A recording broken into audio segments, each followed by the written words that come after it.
by Cambridge University Press. This recording is copyrighted. CD 2, Unit 7, Telling the News. Lesson A, page 58. 2. How did it all end? Listen to 2 entire stories from Exercise A. What happened in each situation?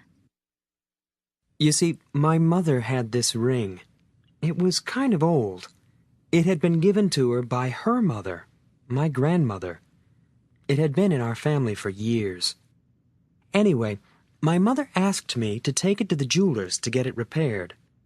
She told me to be very careful with it. Later that day, I dropped the ring off at the jeweler's and ran off to do the rest of my errands. It was a busy day, and I was feeling really crazy. I had to get back to the jeweler's before they closed at 5 p.m. and pick up the ring. I got to the jeweler's at about 4:45, paid for the ring, and raced home. It was getting pretty late.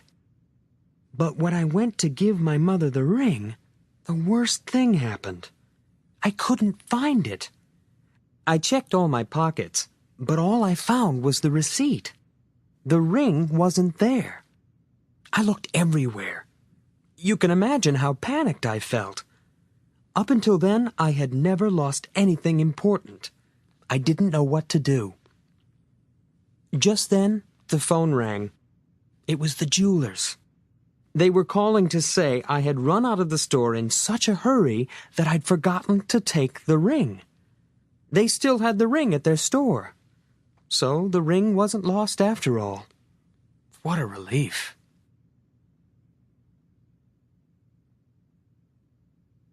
I had this big meeting at work that day. Really important. I left my home to go to work at the normal time.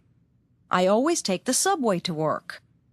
On this morning, the train was especially crowded, and I could barely squeeze onto it.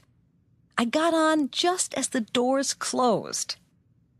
Well, after a couple of minutes, I realized that my skirt had been caught in the subway doors. I couldn't pull it out. A man standing next to me tried to help me, but we still couldn't get it. By this time, I was so embarrassed. Other people were staring at me, and my skirt was really stuck. Well, wouldn't you know it, the doors to the subway opened on the other side for the next 6 or 7 stations. I had to miss my stop. I just stood there with my skirt stuck in the door, unable to move. Finally, the doors opened on my side. I was able to leave the train. Now I was really late. As soon as I arrived at work, my boss asked to speak to me. I knew he would never believe why I was late. I felt so stupid. Of course, later, we all laughed about it.